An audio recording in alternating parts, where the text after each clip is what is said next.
Hello students, good morning. I am KL Sitaramachar, working as a lecturer in Government PU College for Girls, Thirthahalli. ನಾವು ಹಿಂದಿನ 2 ತರಗತಿಯಲ್ಲಿ system of particles and rotational motion ಈ ಪಾಠವನ್ನು ಕಲ್ತ್ಕೊಂಡ್ವಿ. ಇವತ್ತು ಈ ಪಾಠದ ಮೇಲೆ ಸ್ವಲ್ಪ ನ್ಯೂಮರಿಕಲ್ಸನ್ನು ಸಾಲ್ವ್ ಮಾಡಿಕೊಡೋಣ.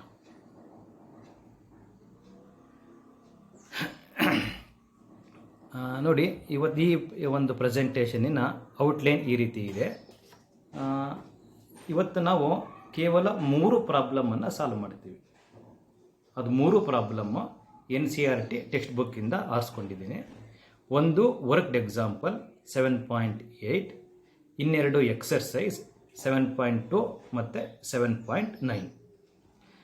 ವಿದ್ಯಾರ್ಥಿಗಳೇ, ನಿಮಗೆ ಒಂದು ಬಹಳ ಮುಖ್ಯವಾದ ಸೂಚನೆ ಇದೆ. ಇಲ್ಲಿಗೆ ವಿಡಿಯೋವನ್ನು ಪಾಸ್ ಮಾಡಿ ಒಂದು ಪೆನ್ನು, ಹಾಳೆ ಮತ್ತು ಕ್ಯಾಲ್ಕುಲೇಟರ್ ತಗೊಂಡು ಕೂತ್ಕೊಳ್ಳಿ. ನೀವು ಪ್ರಾಬ್ಲಮನ್ನು ಬರ್ಕೊಂಡು ಸಾಲ್ವ್ ಮಾಡಿ ನಿಮಗೆ ಆನ್ಸರ್ ಬರಬೇಕು. ನಾನು ಇದನ್ನು ತೋರಿಸ್ತಾ ಹೋಗ್ತೀನಿ, but you have to solve and you have to get the answer yourself. Work ಮಾಡಬೇಕು ಎಲ್ರೂ. ಇದು ಕತೆ ಥರ ಕೇಳಿಸ್ಕೊಂಡ್ರೆ ಅಥವಾ ಬರೀ ಪ್ರೆಸೆಂಟೇಷನ್ ಥರ ನೋಡಿದರೆ ಯಾವುದೇ ಹೆಲ್ಪ್ ಆಗೋದಿಲ್ಲ. ದಯವಿಟ್ಟು ಪ್ರತಿಯೊಬ್ಬರು ಕೂಡ ವರ್ಕ್ ಮಾಡಬೇಕು. Fine, let us go to example 7.8. ನೋಡಿ, ಪ್ರಾಬ್ಲಮ್ ಇಲ್ಲಿದೆ. ಒಂದು ಸರಿ ಓದ್ಕೊಳ್ಳಿ ಎಲ್ರೂ. A metal bar 70 centimeter long and 4 kg in mass, supported on 2 knife edges, placed 10 centimeter from each end. A 6 kg load is suspended at 30 centimeter from one end. Find the reactions at the knife edges. Assume bar to be of uniform cross section and homogeneous. ಇದು problem. ನೋಡಿ, ಒಂದು ಬಹಳ ಮುಖ್ಯವಾದ ವಿಚಾರ. ನೀವು ಪ್ರಾಬ್ಲಮನ್ನು ಓದ್ತಾ ಇದ್ದ ಹಾಗೆಯೇ ನೀವು ಇನ್ಫಾರ್ಮೇಷನನ್ನು ಎಕ್ಸ್ಟ್ರಾಕ್ಟ್ ಮಾಡಿ ಅದನ್ನು ಆರ್ಗನೈಸ್ ಮಾಡ್ಕೊಳ್ತಾ ಹೋಗಬೇಕು. ಜೊತೆಯಲ್ಲಿ ನಿಮ್ಮ ಮೈಂಡಲ್ಲಿ ಒಂದು ಪಿಕ್ಚರ್ ಬರ್ತಾ ಹೋಗಬೇಕು. ಒಂದು ಪ್ರಾಬ್ಲಮ್ ಪೂರ್ತಿ ಓದಿದಾಗ ಒಂದು ಡಯಾಗ್ರಾಮ್ ಬರೆಯೋಕ್ಕೆ ಸಾಧ್ಯ ಆಗಬೇಕು. ನಿಮಗೆ ಕೊಟ್ಟಿರುವಂಥ ಮಾಹಿತಿಯನ್ನು ಅಲ್ಲಿ ಡಿಸ್ಟ್ರಿಬ್ಯೂಟ್ ಮಾಡಬೇಕು. ಏನು ಫಾರ್ಮುಲಾ ಬಳಸಬೇಕು, ಹೇಗೆ ಸಾಲ್ವ್ ಮಾಡಬೇಕು, ಏನು ಕಂಡುಹಿಡಿಬೇಕು, ಏನು ಮೆಥಡ್ ಹಾಕಬೇಕು, ಅದೆಲ್ಲ ನಿಮಗೆ ಗೊತ್ತಾಗಬೇಕು. ಇದು ಒಂದು ಸ್ಕಿಲ್. ಅದಕ್ಕೆ ಈ ಪ್ರಾಬ್ಲಮನ್ನು ತುಂಬ ಡೀಟೇಲಾಗಿ ತೋರಿಸ್ತಾ ಹೋಗ್ತೀನಿ. ನೋಡಿ, ಪ್ರಾಬ್ಲಮ್ ಓದಿ ಹೇಗೆ ಅರ್ಥ ಮಾಡ್ಕೋಬೇಕು ಅಂತ ತೋರಿಸ್ತೀನಿ ನಾನು. ಇದು ತುಂಬ ಹೆಲ್ಪ್ ಆಗುತ್ತೆ. ಇದನ್ನು ಬೇರೆ ಬೇರೆ ಪ್ರಾಬ್ಲಮಿಗೆ ನೀವು ಎಂಪ್ಲಾಯ್ ಮಾಡ್ಕೋಬೇಕು. ನೋಡಿ, ಎಡಗಡೆ ಪ್ರಾಬ್ಲಮ್ ತೋರಿಸ್ತೀನಿ, ಬಲಗಡೆ ಅದಕ್ಕೆ ಕರೆಸ್ಪಾಂಡಿಂಗ್ ಆಗಿ ಡಯಾಗ್ರಾಮ್ ತೋರಿಸ್ತಾ ಹೋಗ್ತೀನಿ. A metal bar 70 centimeter long. ನೋಡಿ, ನಿಮ್ಮ ಮೈಂಡಲ್ಲಿ ಚಿತ್ರ ಬರಬೇಕು. 70 centimeter ಉದ್ದದ ಒಂದು ಬಾರ್, ಅಂದರೆ ಸ್ಕೇಲ್ ಥರ, ಈ ಥರ ಒಂದು metal bar. 4 kg in mass. ಅದರ ಮಾಸ್ 4 kg ಅಂತ ಕೊಟ್ಟಿದ್ದಾರೆ. ಮಾಸ್ ಕೊಟ್ಟ ಕೂಡಲೇ ನಿಮಗೆ ಗೊತ್ತಾಗಬೇಕು ವೆಯ್ಟ್ ಎಷ್ಟು ಅಂತ, ಮತ್ತು ಎಲ್ಲಿ ಆ್ಯಕ್ಟ್ ಆಗುತ್ತೆ. ಇದರ ವೆಯ್ಟ್ ಎಲ್ಲಿ ಆ್ಯಕ್ಟ್ ಆಗುತ್ತೆ? ಇದರ ಸೆಂಟರ್ನಲ್ಲಿ, ಸೆಂಟರ್ ಆಫ್ ಮಾಸ್ನಲ್ಲಿ ವೆಯ್ಟ್ ಆ್ಯಕ್ಟ್ ಆಗುತ್ತೆ. ಎಷ್ಟಾಗಿರುತ್ತೆ weight? Weight is equal to m × g. 4 kg weight ಅಲ್ಲ, ಅದು mass. 4 × 9.8, that is the weight of the bar. ಎಲ್ಲಿ ಆ್ಯಕ್ಟ್ ಆಗುತ್ತೆ? ಸೆಂಟರ್ನಲ್ಲಿ. 70 centimeter ಉದ್ದ ಇದೆ, ಸೆಂಟರ್ ಅಂದರೆ 35 centimeterನಲ್ಲಿ ವೆಯ್ಟ್ ಆ್ಯಕ್ಟ್ ಆಗುತ್ತೆ. Supported on 2 knife edges. ಇದನ್ನು 2 knife edgeಯಿಂದ ಸಪೋರ್ಟ್ ಮಾಡಿದ್ದೀವಿ. ನೈಫ್ ಎಡ್ಜ್ ಎಲ್ಲಿದೆ? 10 centimeter ಆ ಕಡೆ ಈ ಕಡೆ ದೂರದಲ್ಲಿದೆ. 10 centimeter from each end. 70 centimeter, 10 centimeteರಲ್ಲಿ ಒಂದು knife edge.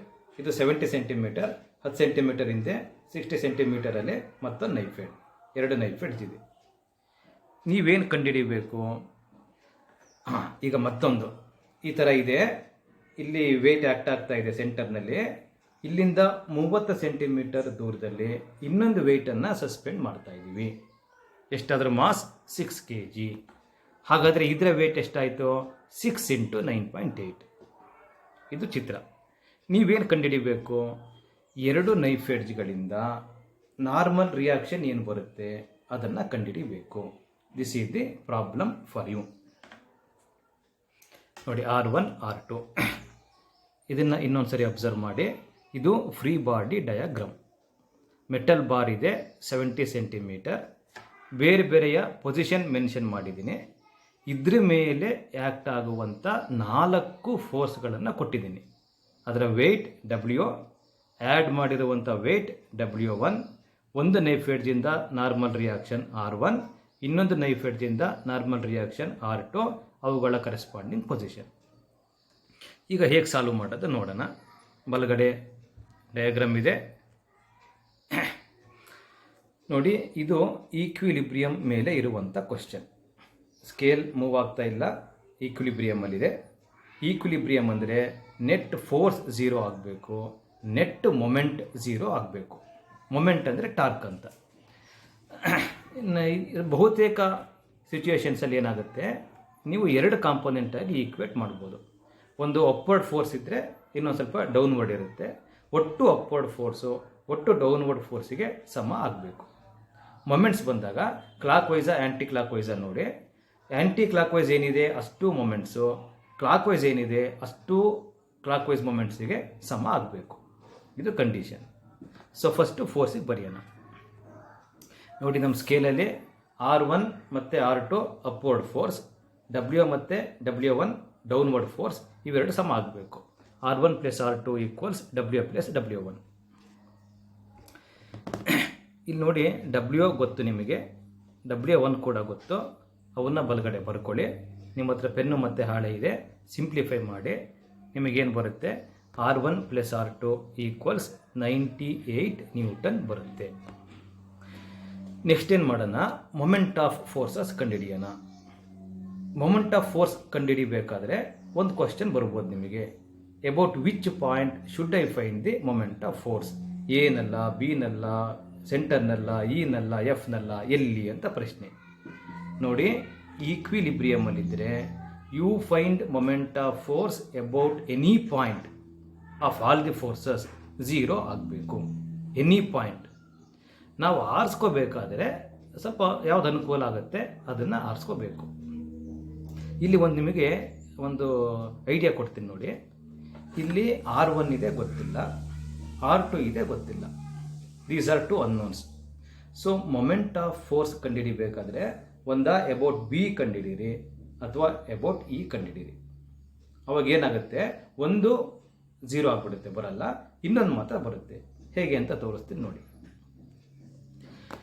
So let us take moment about B. ನೀವು ಇ ಮೇಲೆ ಕೂಡ ತಗೋಬೋದು, ಸಿಮಿಲರ್ ಆಗುತ್ತೆ. ಇನ್ನು ಸಿ ಮತ್ತು ಡಿ ಎಲ್ಲ ತಗೊಂಡ್ರೆ ಅಷ್ಟು ಈಸಿ ಆಗಲ್ಲ, ಸುಮ್ಮನೆ ಕಾಂಪ್ಲಿಕೇಟ್ ಆಗುತ್ತೆ. So taking moment of force about B ಇಲ್ಲಿದೆ. ಒಟ್ಟು ಆ್ಯಂಟಿ ಕ್ಲಾಕ್ ವೈಸ್ ಮೊಮೆಂಟ್ಸ್ ಏನಿದೆ ನೋಡಿ ಬರ್ಕೊಳ್ಳಿ, ಕ್ಲಾಕ್ ವೈಸ್ ಏನಿದೆ ನೋಡಿ ಬರ್ಕೊಳ್ಳಿ. ಇದು R2 ಇದೆ. R2 ನೋಡಿ, R2 ಮೇಲ್ಗಡೆಗಿದೆ, ಇಲ್ಲಿ ಫಿಕ್ಸ್ ಮಾಡಿದ್ವಿ. ಇದು ಆ್ಯಂಟಿ ಕ್ಲಾಕ್ ವೈಸ್ ಮೊಮೆಂಟ್ ಆಗುತ್ತೆ. ಏನು ಫಾರ್ಮುಲಾ? ಫೋರ್ಸ್ ಎಷ್ಟು? R2. ಡಿಸ್ಟೆನ್ಸ್ ಎಷ್ಟು? ಬಿ ಇರೋದು 10ನಲ್ಲಿ, R2 ಇರೋದು 16ನಲ್ಲಿ. 10 ಮತ್ತು 60 ಮಧ್ಯ 50. ಸೊ R2 × 50 ಅದು ಟಾರ್ಕ್ ಡ್ಯೂ ಟು R2. ಬಲಗಡೆಗೆ ಏನು ಮಾಡೋಣ, ಇದು ಆ್ಯಂಟಿ ಕ್ಲಾಕ್ ವೈಸ್ ಆಯ್ತಲ್ವಾ. ಕ್ಲಾಕ್ ವೈಸ್ ಏನೇನಿದೆ ನೋಡಿ, ವೆಯ್ಟ್ ಆ್ಯಕ್ಟ್ ಆಗ್ತಾ ಇದೆ ಕ್ಲಾಕ್ ವೈಸ್. ಇನ್ನೊಂದು ಆ್ಯಡ್ ಮಾಡಿದ್ದೀವಿ, ಅದು ಕೂಡ ಕ್ಲಾಕ್ ವೈಸ್. ಈ ಎರಡರ ಮೊಮೆಂಟನ್ನು ಆ್ಯಡ್ ಮಾಡಿ. ಸೊ ಒಂದು ವೆಯ್ಟ್ 6 kg ಆ್ಯಡ್ ಮಾಡಿದ್ದೀವಿ. 6 kg ಮಾಸ್, ಅದರ ವೆಯ್ಟ್ ಎಷ್ಟಾಯಿತು? 58.8. ದೂರ ಎಷ್ಟು ನೋಡಿ, ಇದಿರೋದು 30 ಸೆಂಟಿಮೀಟರ್, ನೈಫ್ ಎಡ್ಜಿರೋದು 10 ಸೆಂಟಿಮೀಟರ್. 10 ಮತ್ತು 30 20 ಸೆಂಟಿಮೀಟರ್. ಫೋರ್ಸ್ ಎಷ್ಟು? ದೂರ ಎಷ್ಟು? ಫೋರ್ಸ್ 58.8, ದೂರ 20 ಪ್ಲಸ್ ಈ ಸ್ಕೇಲಿನ ಅಥವಾ ಈ ಮೆಟಲ್ ಬಾರಿನ ತೂಕ ಆ್ಯಕ್ಟ್ ಆಗ್ತಾ ಇದೆ ಎಲ್ಲಿ? 35. ಎಷ್ಟು ವೆಯ್ಟ್? 4 × 9.8 ಎಷ್ಟಾಯಿತು? 39.2 ಫೋರ್ಸ್. ದೂರ ಎಷ್ಟು? ಇದು 10 ಸೆಂಟಿಮೀಟರ್, ಇದು 35 ಸೆಂಟಿಮೀಟರ್. ಡಿಸ್ಟೆನ್ಸ್ ಎಷ್ಟಾಯಿತು? 25. ರೈಟ್ ಹ್ಯಾಂಡ್ ಸೈಡನ್ನು ನೀವು ಸಿಂಪ್ಲಿಫೈ ಮಾಡಿ. ಏನು ಬರುತ್ತೆ? ಎಡಗಡೆ 50 × R2 50 R2. ಬಲಗಡೆ ಸಿಂಪ್ಲಿಫೈ ಮಾಡಿ 2156 ಬರುತ್ತೆ. 50ನ ಈ ಕಡೆ ಕಳಿಸಿ, R2 ಬಂತು ನಿಮಗೆ. R2 is 43.12 Newton. ಇದನ್ನು ನೀವು ಸಾಲ್ವ್ ಮಾಡಿ ಕಂಡುಹಿಡ್ಕೋಬೇಕು. ಈಗ ಮೇಲ್ಗಡೆ ನೋಡಿ, R1 + R2 = 98 ಅಂತ ಇತ್ತು. R2 ವ್ಯಾಲ್ಯೂ ಬಂತು. R2 ವ್ಯಾಲ್ಯೂವನ್ನು ಅಲ್ಲಿ ಹಾಕಿ, ಆವಾಗ R1 ವ್ಯಾಲ್ಯೂ ಬರುತ್ತೆ. ಸಿಂಪ್ಲಿಫೈ ಮಾಡಿ, ತುಂಬ ಈಸಿ ಇದೆ. R1 equals 54.88 Newton. This is how you solve the numerical. ನೋಡಿ, ತುಂಬ ಕ್ಲಿಯರ್ ಆಗಿ ಡಯಾಗ್ರಾಮ್ ಇದೆ, ಸ್ಟೆಪ್ಸ್ ಕೊಟ್ಟಿದ್ದೀನಿ. ಗೊತ್ತಾಗಿಲ್ಲ ಅಂದರೆ 2-3 ಸರಿ ನೋಡಿ, ತುಂಬ ಈಸಿಯಾಗಿ ಅರ್ಥ ಆಗುತ್ತೆ. Let us move forward. So this is the result. ಇದು ಇನ್ನೊಂದು ಸಿಂಪಲ್ ಪ್ರಾಬ್ಲಮ್ ಇದೆ, ಹೇಗೆ ಸಾಲ್ವ್ ಮಾಡೋದು ನೋಡೋಣ. ನೋಡಿ, ಪ್ರಶ್ನೆ ಓದ್ಬಿಡ್ತೀನಿ. ಇನ್ HCl molecule, hydrochloride molecule, the separation between the nuclei of the two atoms is about 1.27 angstrom. Length ಪೂರ್ತಿ ಆಂಗ್ಸ್ಟ್ರಾಮಲ್ಲೇ ಇರಲಿ, ಆನ್ಸರ್ ಕೂಡ ಆಂಗ್ಸ್ಟ್ರಾಮಲ್ಲೇ ಬರುತ್ತೆ, ತಲೆ ಬಿಸಿ ಮಾಡ್ಕೊಳ್ಳೋದು ಬೇಡ. Find the approximate location of the centre of mass of the molecule given that chlorine atom is about 35.5 times as massive as hydrogen atom and nearly all the mass of an atom is concentrated in its nucleus. ಇದಕ್ಕೆ diagram ಕೂಡ ತೋರಿಸ್ಬಿಡ್ತೀನಿ, ನೋಡ್ಕೊಳ್ಳಿ. ನೋಡಿ, HCl molecule ಇದೆ, ಇದು ಒಂದು ionic molecule, ನಿಮಗೆ ಗೊತ್ತಿದೆ. ಇಲ್ಲಿ ಹೈಡ್ರೋಜನ್, ಇಲ್ಲಿ ಕ್ಲೋರಿನ್. ಸ್ವಲ್ಪ ಚಿಕ್ಕದೇ ತಗೊಳ್ತೀನಿ. ಇದು ಹೈಡ್ರೋಜನ್, ಇದು ಕ್ಲೋರಿನ್. ಇವೆರಡರ ಮಧ್ಯೆ ದೂರ ಎಷ್ಟು ಅಂತ ಕೊಟ್ಟಿದ್ದಾರೆ. 1.27 ಆಂಗ್ಸ್ಟ್ರಾಮ್ ದೂರ. ಇವುಗಳ ಮಾಸ್ ಎಷ್ಟು ಕೊಟ್ಟಿದ್ದಾರಾ? ಕೊಟ್ಟಿಲ್ಲ. ಏನು ಕೊಟ್ಟಿದ್ದಾರೆ? ಕ್ಲೋರಿನಿನ ಮಾಸು ಹೈಡ್ರೋಜನ್ನಿನ ಮಾಸ್ಗಿಂತ 35.5 ಪಟ್ಟು ಜಾಸ್ತಿ ಇದೆ. 35.5 ಪಟ್ಟಿದೆ. ಇದು 1 ಗ್ರಾಮ್ ಇದ್ದರೆ ಇದು 35.5 ಗ್ರಾಮ್. ಇದು 20 ಗ್ರಾಮ್ ಇದ್ದರೆ 20 × 35.5 ಗ್ರಾಮ್. ಇದು ಮಾಸ್. ಇದನ್ನು ಕೊಟ್ಟಿದ್ದಾರೆ. ಇಲ್ಲಿ ಒಂದು ನಿಮಗೆ ಮೈಂಡಿಗೆ ತಕ್ಷಣ ಬರಬೇಕು, ಸೆಂಟರ್ ಆಫ್ ಮಾಸ್ ಯಾವಾಗಲೂ ಹೆಚ್ಚಿಗೆ ಮಾಸಿನ ಕಡೆಗಿರುತ್ತೆ. ಹೈಡ್ರೋಜನ್ ಲೈಟ್ ಇದೆ, ಕ್ಲೋರಿನ್ ತುಂಬ ಹೆವಿ ಇದೆ, 35.5 times. So centre of mass ಕ್ಲೋರಿನ್ಗೆ ಹತ್ತಿರದಲ್ಲಿರುತ್ತೆ. ಅದನ್ನು ಎ ಅಂತ ತಗೊಂಡಿದ್ದೀನಿ. ಈ ಕಡೆ 1.27 ಮೈನಸ್ ಎ ಆಗುತ್ತೆ. ಇದು ನಿಮ್ಮ ಪ್ರಾಬ್ಲಮಿಗೆ ಬೇಡ, ಇದು ಆನ್ಸರ್ ನೇರ ಬರುತ್ತೆ. ಒಮ್ಮೆ ಡಯಾಗ್ರಾಮ್ ನೋಡ್ಕೊಳ್ಳಿ. Hydrogen, chlorine, distance. Centre of mass ಹೇಗೆ ಕಂಡುಹಿಡಿಯೋದು ನೋಡೋಣ. So on the right hand side the diagram is given. First ನೀವು ಅಬ್ಸರ್ವ್ ಮಾಡಬೇಕು, this is a 2 particle system. 2 object ಇದೆ, ಹೈಡ್ರೋಜನ್, ಕ್ಲೋರಿನ್. ಮಾಸ್ ಕೊಟ್ಟಿದ್ದಾರಾ? ಎಸ್. ಇದರ ಮಾಸ್ ಎಕ್ಸ್ ಆದರೆ ಹೈಡ್ರೋಜನ್ದು, ಕ್ಲೋರಿಂದು 35.5 × x. So x 35.5x masses. ಇದರ ಪೊಸಿಷನ್ ಕೊಟ್ಟಿದ್ದಾರಾ? ಡಿಸ್ಟೆನ್ಸ್ ಕೊಟ್ಟಿದ್ದಾರೆ. ಸೊ ಪೊಸಿಷನ್ ನಾವು ಬರ್ಕೋಬೋದು. ಇದನ್ನು ಆರಿಜಿನಿಗೆ ಫಿಕ್ಸ್ ಮಾಡ್ಕೊಂಡ್ಬಿಟ್ರೆ, ಇದು ಎಕ್ಸ್ ಆಕ್ಸಿಸ್, ಇದು ವೈ ಆಕ್ಸಿಸ್. 0ನಲ್ಲಿ ಹೈಡ್ರೋಜನ್ ಇಟ್ಟರೆ ಕ್ಲೋರಿನ್ ಎಷ್ಟರಲ್ಲಿರುತ್ತೆ? 1.27 ಆಂಗ್ಸ್ಟ್ರಾಮ್ ಇರುತ್ತೆ. ವೈ ಆಕ್ಸಿಸ್ ಇಲ್ಲ, 0. ಇದು ಎಕ್ಸ್ ಆಕ್ಸಿಸ್, ಇದು ವೈ ಆಕ್ಸಿಸ್. ಇದು 0 ಆದರೆ ಇದೆಷ್ಟಾಗುತ್ತೆ? 1.27 ಆಂಗ್ಸ್ಟ್ರಾಮ್ ಆಗುತ್ತೆ. ಅದು x1 x2. y1 y2 0. ಎರಡೂ ಕೂಡ ಎಕ್ಸ್ ಆಕ್ಸಿಸಲ್ಲೇ ಇದೆ. ಹೀಗೆ ನೋಡಿ, ಹೀಗಿದ್ರೆ ವೈ ಚೇಂಜ್ ಆಗ್ತಾ ಇತ್ತು, ಹಾಗಿಲ್ಲ. ಸೊ ಇದು ನಾವು ಅಸ್ಯೂಮ್ ಅಂದರೆ ನಾವು ಅರೇಂಜ್ ಮಾಡ್ಕೊಂಡ್ಬಿಟ್ಟು ಜೋಡಿಸ್ಕೋಬೇಕು. ಸೊ x1 x2 ಗೊತ್ತಾಯಿತು, y1 y2 ಗೊತ್ತಾಯಿತು. ಫಾರ್ಮುಲಾ ಏನಿದೆ? 2 particle system. X m1 x1 + m2 x2 / m1 + m2, y m1 y1 + m2 y2 / m1 + m2. ಅಷ್ಟು ವ್ಯಾಲ್ಯೂಸ್ ಮೇಲಿದೆ ನೋಡಿ. m1 m2 ಇದೆ, x1 x2 ಇದೆ, y1 y2 ಇದೆ. ಸಬ್ಸ್ಟಿಟ್ಯೂಟ್ ಮಾಡಿ. m1 ಎಷ್ಟು? ಎಕ್ಸ್. ಎಲ್ಲಿದೆ m1? 0ನಲ್ಲಿದೆ. ಸೊ x1 0 ಆಯಿತು. m2 ಎಷ್ಟು? 35.5 × ಎಕ್ಸ್. ಇದರ ಡಿಸ್ಟೆನ್ಸ್ ಎಷ್ಟು? x2 ಎಷ್ಟು? 1.27 by m1 x, m2 35.5. Simplify ಮಾಡಿ ನೀವು ಮಾಡ್ಕೋಬೇಕು. ಇದನ್ನು ಸಿಂಪ್ಲಿಫೈ ಮಾಡಿದಾಗ 1.2352 ಬರುತ್ತೆ. C, this is the centre of mass. Actually problem solve ಆಯ್ತು ಇಲ್ಲಿಗೆ. ಯಾಕೆಂದರೆ ಇದು 0, ಇದು 1.27. ಸೆಂಟರ್ ಆಫ್ ಮಾಸ್ ಎಲ್ಲಿ ಬರುತ್ತೆ? 1.2352, ಸ್ವಲ್ಪ ಹಿಂದೆ ಬರುತ್ತೆ. 1.27ಗಿಂತ ಚೂರು ಹಿಂದೆ 1.2352ನಲ್ಲಿ ಬರುತ್ತೆ. ಇದು ವೈ ಆಕ್ಸಿಸಲ್ಲಿ y1 y2 0 ಆಗಿರೋದ್ರಿಂದ ಸೆಂಟರ್ ಆಫ್ ಮಾಸಿನ ವೈ ಕೋಆರ್ಡಿನೇಟು 0, ಝೆಡ್ ಕೋಆರ್ಡಿನೇಟ್ ಕೂಡ 0 ಆಗುತ್ತೆ. ನೋಡಿ ಎಷ್ಟು ಸಿಂಪಲ್ ಆಗಿದೆ ಪ್ರಾಬ್ಲಮ್. ಹಾಗಾಗಿ ಸೆಂಟರ್ ಆಫ್ ಮಾಸ್ ಎಕ್ಸ್ ಎಷ್ಟು? 1.24 ಆಂಗ್ಸ್ಟ್ರಾಮ್. ವೈ ಎಷ್ಟು 0. This is the solution. ತುಂಬ ಸಿಂಪಲ್ ಆಗಿದೆ. ಇದೇ ರೀತಿ ಬೇರೆ ನ್ಯೂಮರಿಕಲ್ಸ್ ಬಂದರೆ ಸಾಲ್ವ್ ಮಾಡ್ಬೋದು. ನಾವೀಗ ಮೂರನೇ ಪ್ರಾಬ್ಲಮಿಗೆ ಹೋಗೋಣ. ಪ್ರಶ್ನೆ ಇದೆ, a car weighs 1800 kg. So ಕಾರಿನ ತೂಕ ಕೊಟ್ಟಿದ್ದಾರೆ 1800 kg. The distance between its front and back axle is 1.8 metre.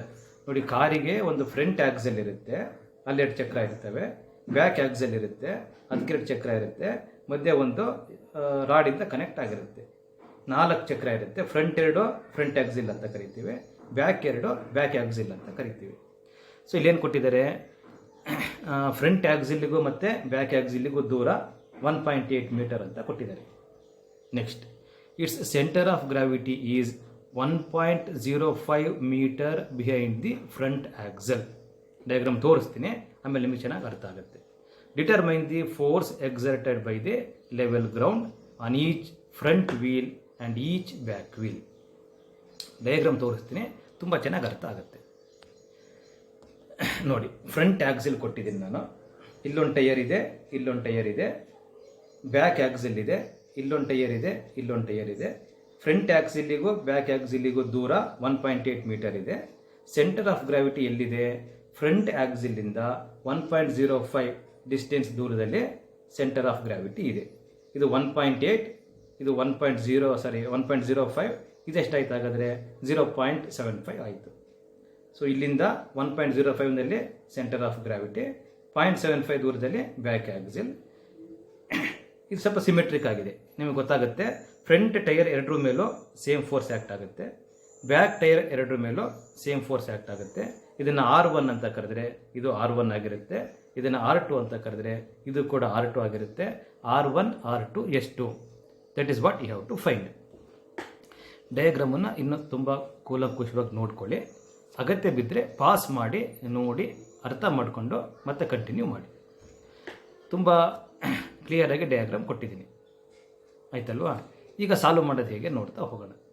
ತುಂಬ ಕರೆಕ್ಟಾಗಿ ಡಯಾಗ್ರಾಮ್ ಅರ್ಥ ಮಾಡ್ಕೊಳ್ಳಿ. ನಿಮಗೆ ಫ್ರಂಟ್ ಆಕ್ಸಿಲಲ್ಲಿ ಬರುವಂಥ ಒಟ್ಟು ಫೋರ್ಸ್ 2R1 ಆಗುತ್ತೆ. ಬ್ಯಾಕ್ ಆಕ್ಸಿಲಲ್ಲಿ ಬರುವಂಥ ಒಟ್ಟು ಫೋರ್ಸ್ 2R2 ಆಗುತ್ತೆ. Let's continue. ಫಸ್ಟು ವೇಟ್ ಎಷ್ಟು ಅಂತ ಕಂಡುಹಿಡ್ಕೊಂಡ್ಬಿಡೋಣ. ಮಾಸ್ ಎಷ್ಟು ಅಂತ ಕೊಟ್ಟಿದ್ದಾರೆ, 1800 kg. ಜಿ ಎಷ್ಟು ಅಂತ ಗೊತ್ತು, 9.8. Weight equals m into g. So 1800 into 9.8 equals 17,640 newton. This is the weight. ಎಲ್ಲಿ ಆ್ಯಕ್ಟ್ ಆಗ್ತಾ ಇದೆ? ಫ್ರಂಟ್ ಆಕ್ಸೆಲಿಂದ 1.05 ಮೀಟರ್ ಹಿಂದ್ಗಡೆ ವೇಟ್ ಆ್ಯಕ್ಟ್ ಆಗ್ತಾ ಇದೆ ಡೌನ್ವರ್ಡ್. ಫೈನ್. ಇದು ಹಿಂದೆ ಕೂಡ ಡಿಸ್ಕಸ್ ಮಾಡಿದ್ದಂಥದ್ದೇ.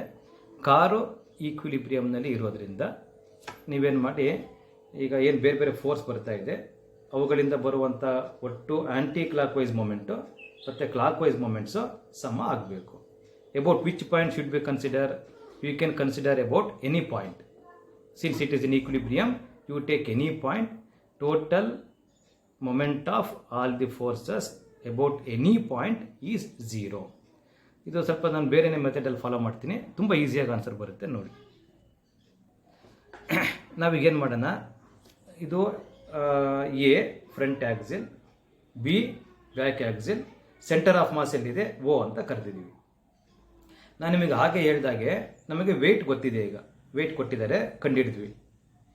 R1 ಗೊತ್ತಿಲ್ಲ, R2 ಗೊತ್ತಿಲ್ಲ. ಸೊ ಮೊಮೆಂಟ್ ಕಂಡುಹಿಡಿಬೇಕಾದ್ರೆ ಅಬೌಟ್ ಎ ಕಂಡುಹಿಡಿಯಿರಿ, R1 ಬರಲ್ಲ ಈಕ್ವೇಷನ್ನಲ್ಲಿ, R2 ಮಾತ್ರ ಬರುತ್ತೆ. ಅಬೌಟ್ ಬಿ ಕಂಡುಹಿಡಿಯಿರಿ, R2 ಬರಲ್ಲ, R1 ಮಾತ್ರ ಬರುತ್ತೆ.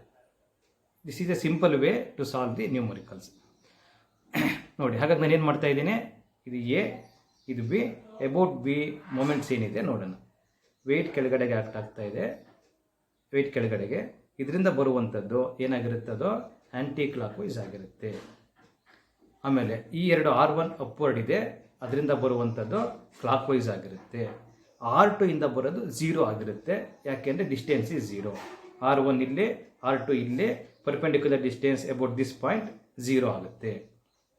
ಸೊ ಏನು ಮಾಡೋಣ, total clock wise moments equals total ಆ್ಯಂಟಿ ಕ್ಲಾಕ್ ವೈಸ್ ಮೊಮೆಂಟ್ಸ್. ಸರಿನಾ? ಸೊ R1 ಇದೆ 2R1 ಆಯಿತು ಇಂಟು ದೂರ ಎಷ್ಟು 1.8 ಈಸ್ ಈಕ್ವಲ್ ಟು ವೇಟ್ ಎಷ್ಟು ಆ್ಯಕ್ಟ್ ಆಗ್ತಾ ಇದೆ ಇಂಟು ಈ ದೂರ ಎಷ್ಟು ನೋಡ್ಕೊಳ್ಳಿ. 2R1 ಇಂಟು AB ಅದು ನಿಮಗೆ ಕ್ಲಾಕ್ ವೈಸ್ ಮೊಮೆಂಟ್ ಆಗುತ್ತೆ. ವೇಟ್ ಇಂಟು OB ಆ್ಯಂಟಿ ಕ್ಲಾಕ್ ವೈಸ್ ಮೊಮೆಂಟ್ ಆಗುತ್ತೆ. ಪಾಯಿಂಟ್ B ಆಗಿದ್ದರಿಂದ you measure the distance from B. So 2R1 into AB 1.8 metre ಆಯಿತು. ವೇಟ್ 17640 ಆಯಿತು. OB 0.75 ಆಯಿತು. ಸಿಂಪ್ಲಿಫೈ ಮಾಡಬೇಕು, ನೀವು ಮಾಡ್ಕೊಳ್ಳಿ. ಎಷ್ಟು ಬರುತ್ತೆ ಅವಾಗ? R1 is equal to 3675 Newton. ಈಗೇನು ಮಾಡೋಣ? ಚೇಂಜ್ ಮಾಡ್ಕೊಳ್ಳೋಣ. Take moment about A. ಇಲ್ಲಿ ಫಿಕ್ಸ್ ಮಾಡ್ಕೊಳ್ಳಿ. ಏನಲ್ಲಿ ಇಲ್ಲಿ ವೆಯ್ಟ್ ಆ್ಯಕ್ಟ್ ಆಗ್ತಾ ಇದೆ ನೋಡಿ. ಈಗ ವೆಯ್ಟಿಂದು ನಿಮಗೆ ಕ್ಲಾಕ್ ವೈಸ್ ಆಗುತ್ತೆ. ಅದೇ R2 ಏನಾಗುತ್ತೆ ನಿಮಗೆ ಆ್ಯಂಟಿ ಕ್ಲಾಕ್ ವೈಸ್ ಆಗುತ್ತೆ. So R2 plus R2 2R2 ಆಗುತ್ತೆ ಇಂಟು ದೂರ ಎಷ್ಟು AB 1.8. ವೆಯ್ಟ್ ಎಲ್ಲಿ ಆ್ಯಕ್ಟ್ ಆಗ್ತಾ ಇದೆ? ಇಲ್ಲಿ. ಈಗ ದೂರ ನೋಡಿ B ಇಂದ ಅಲ್ಲ A ಇಂದ ತಗೋಬೇಕು. ಸೊ ದೂರ ಎಷ್ಟಾಗುತ್ತೆ? 1.05 ಆಗುತ್ತೆ. ಸಿಂಪ್ಲಿಫೈ ಮಾಡಿ R1 ಎಷ್ಟು ಅಂತ ಬರುತ್ತೆ. R1 equals 5145 Newton. ಸೊ ನಮಗೆ R1 ಬಂತು, R2 ಬಂತು. This is how you solve the numericals. Video ಮುಗಿದ ಮೇಲೆ ನೀವು ಒಂದ್ಸರಿ ಸ್ವಂತ ಸಾಲ್ವ್ ಮಾಡಿ ಆನ್ಸರ್ ಬರಬೇಕು. ಇಲ್ಲಿಗೆ ಇದನ್ನು ಸ್ಟಾಪ್ ಮಾಡೋಣ. ನ್ಯೂಮರಿಕಲ್ಸ್ ಹಾಕಿ ತುಂಬ ಇಷ್ಟಕ್ಕೆ ಮುಗಿಸ್ಕೊಂಡ್ಬಿಡೋಣ. ನೆಕ್ಸ್ಟ್ ಕ್ಲಾಸಲ್ಲಿ ಗ್ರಾವಿಟೇಷನ್ ಬಗ್ಗೆ ಡಿಸ್ಕಸ್ ಮಾಡೋಣ. ಸೊ ಇಷ್ಟನ್ನು ನೋಡಿ ನೋಟ್ಸಲ್ಲಿ ಬರೆದು ನನಗೆ ಆಮೇಲೆ ಮೆಸೇಜ್ ಕಳಿಸ್ಬೇಕು. Fine, thank you.